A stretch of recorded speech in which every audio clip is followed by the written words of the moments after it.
All right, guys, I'm back. Here it is, 6.0 Vortec Chevrolet engine, 2001.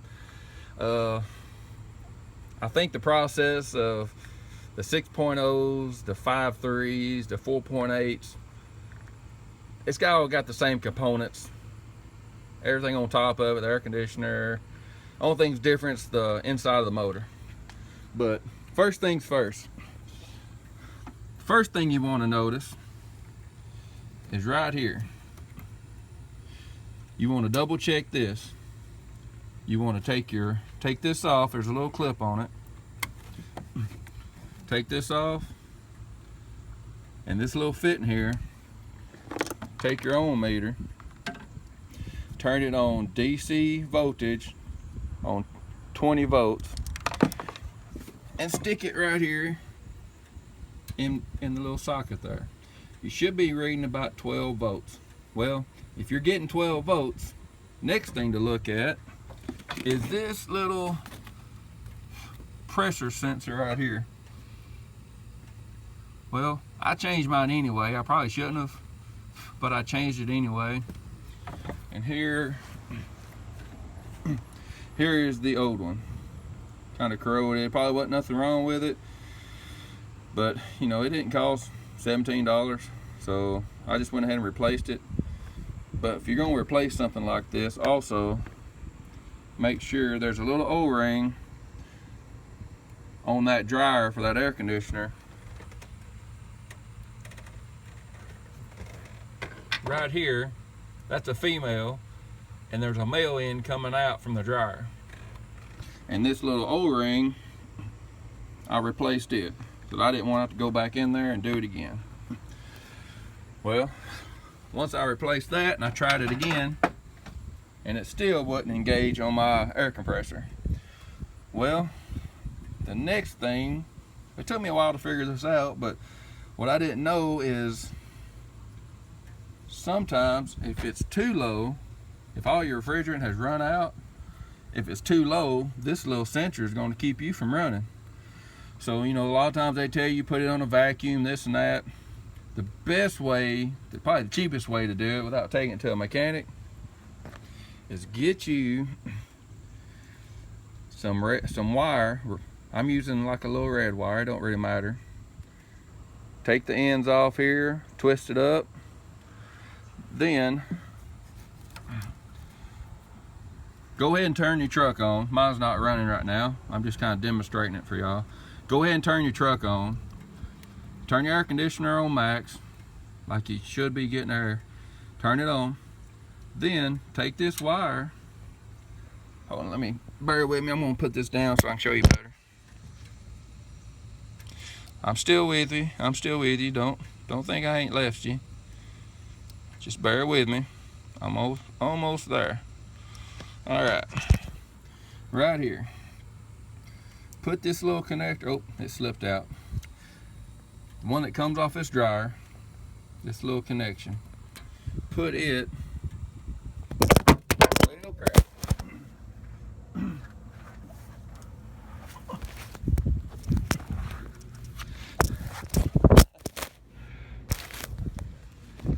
First off, take care of your phone.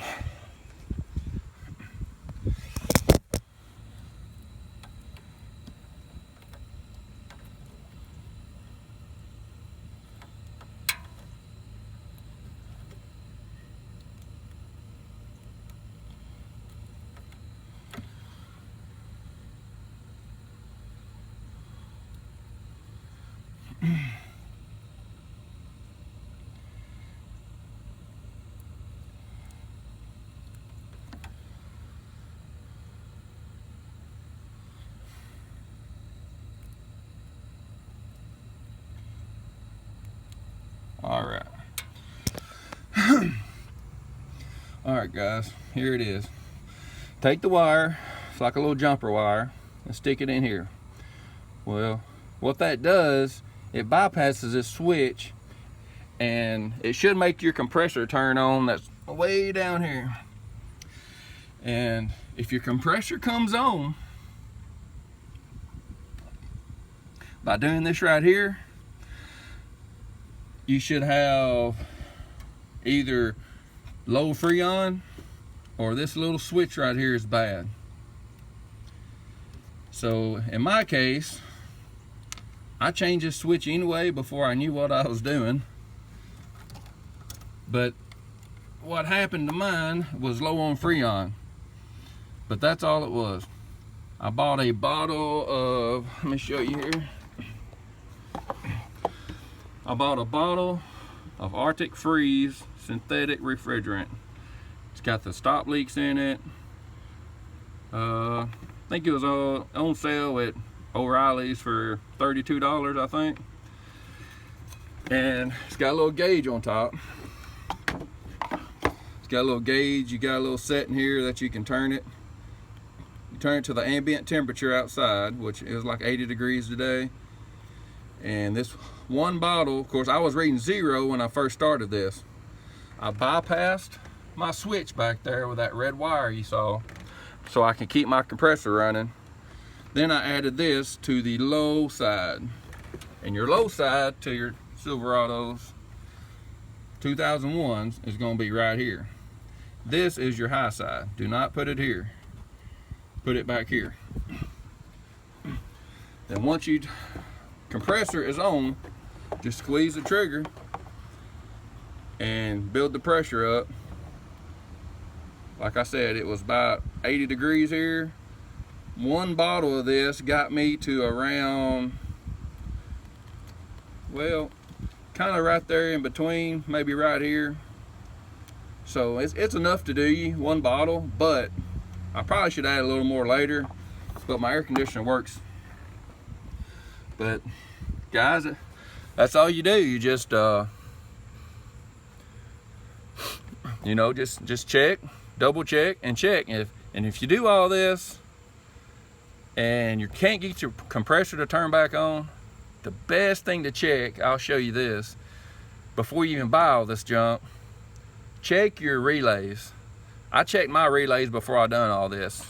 And your relays are right here.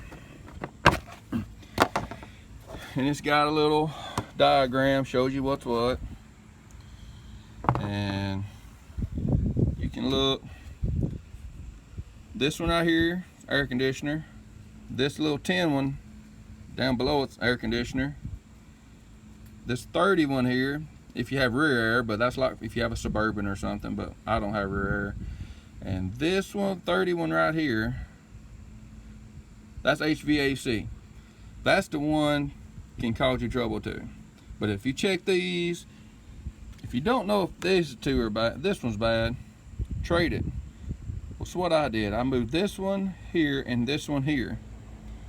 Well, they done the same thing, nothing different. Or you can change this one to this one, just swap them, see what happens. Me, it didn't do nothing for me, so it just tells me my fuses were good. So that's when I come over here and done all this.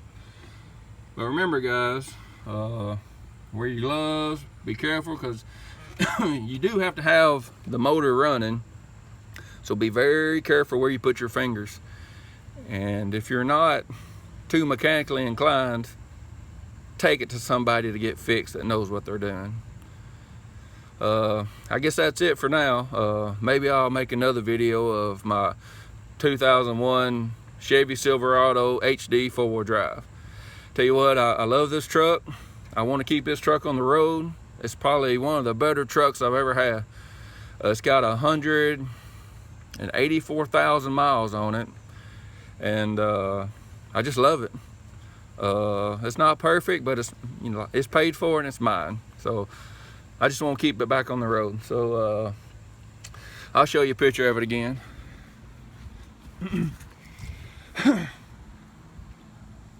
There it is. That's it.